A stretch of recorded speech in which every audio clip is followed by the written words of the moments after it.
নমস্কার সবাইকে, মা ছোট মার হেসেলে স্বাগত জানাই। চলুন চলুন, কালকে কিন্তু শনিবার, আজকে তাই জন্য আরেকটা নিরামিষ রেসিপি নিয়ে চলে এসেছি। কোথায় যাবেন? মা ছোট মার হেসেলে চলুন। পনির দেখে তো বুঝতেই পেরেছেন যে পনির দিয়ে কোনো একটা রেসিপি করব। আরে হ্যাঁ, এটিও সহজ ও ঘরোয়া উপকরণ দিয়েই বানাবো। তাহলে সবার প্রথমে পনিরটাকে ইচ্ছে মতো কেটে নিন, কেটে একটি পাত্রে তুলে নিন। এই দেখুন, এক বাটি পনির হয়েছে। এখানে কিন্তু আমি 300 গ্রাম মতন পনির নিয়েছি। এবার টমেটো, আদা, কাঁচা লঙ্কা এভাবে কেটে নিন। এগুলো দিয়ে কি করব? আরে পেস্ট বানাতে হবে তো মশলার জন্য।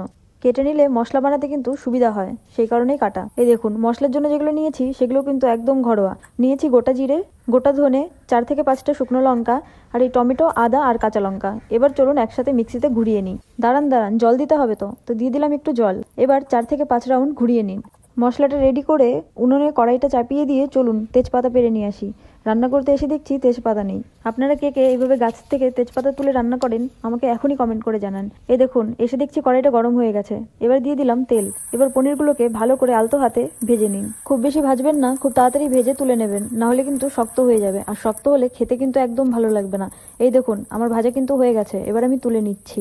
ঘরে বাটার থাকলে বাটার দিয়েও কিন্তু ভাজতে পারেন। আমার যেহেতু ছিল না, সেই জন্য আমি সর্ষের তেল দিয়ে ভাজলাম। এই দেখুন, এদিকে একটা গোটা ফুলকপি কেটে লবণ আর হলুদ দিয়ে ভাপিয়ে জল ঝরিয়ে রেখেছি। কড়াইয়ের তেলটা আলকাতরা হয়ে যাওয়ার পূর্বে ফুলকপিগুলো আলতো হাতে ভেজে তুলে নিন, নাহলে আপনার সব কষ্ট বিফলে যাবে। এবার চলুন ফুলকপিটা ভেজে তুলে নেওয়ার পরে কাজুটা বেটে নিই। কাজুটা বাটার সুবিধার জন্য একটু জল অ্যাড করুন। এবার গায়ের সমস্ত শক্তি দিয়ে কাজুটা বেটে নিন। কাজুটা বাটা হয়ে গেছে, এবার একটি পাত্রে তুলে নিয়েছি। এবার চলুন ফোড়ন দিয়ে দিই। ফোড়নে দিয়ে দিচ্ছি তেজপাতা আর শুকনো লঙ্কা। তেজপাতা আর শুকনো লঙ্কাটা কয়লা হয়ে যাওয়ার আগে এর মধ্যে দিয়ে দিন গোটা জিরে, গোটা মৌরি, দারচিনি আর লবঙ্গ।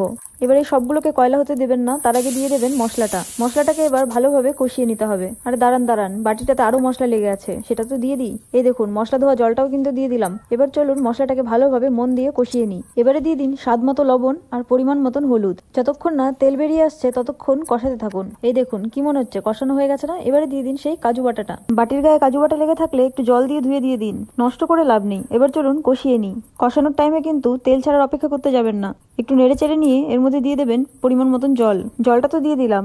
এবার ফুটে এলে এর মধ্যে দিয়ে দেবো সেই ভেজে রাখা ফুলকপিগুলো। ফুলকপিটা দিয়েও একটু ফুটতে দিন। দেখুন কি সুন্দর লাগছে না ফুলকপিগুলো দেখতে? ফুলকপিটা কিন্তু সেদ্ধ হয়ে গেছে। এবারে দিয়ে দিন পনিরগুলো। ফুলকপি আর পনিরটা ভালোভাবে ফুটতে থাকুক, ততক্ষণে চলুন আপনাদেরকে একটা টিপস বলে দিই। পনিরটা যদি ভাজতে গিয়ে শক্ত হয়ে যায়, তাহলে দুধ গরম করে গরম দুধের মধ্যে কিছুক্ষণ ভিজিয়ে রাখুন। তাহলে দেখবেন পনিরটা আগের মতনই নরম তুলতুলে হয়ে গেছে। এবারে একটু ভালো করে ফুটিয়ে নিন।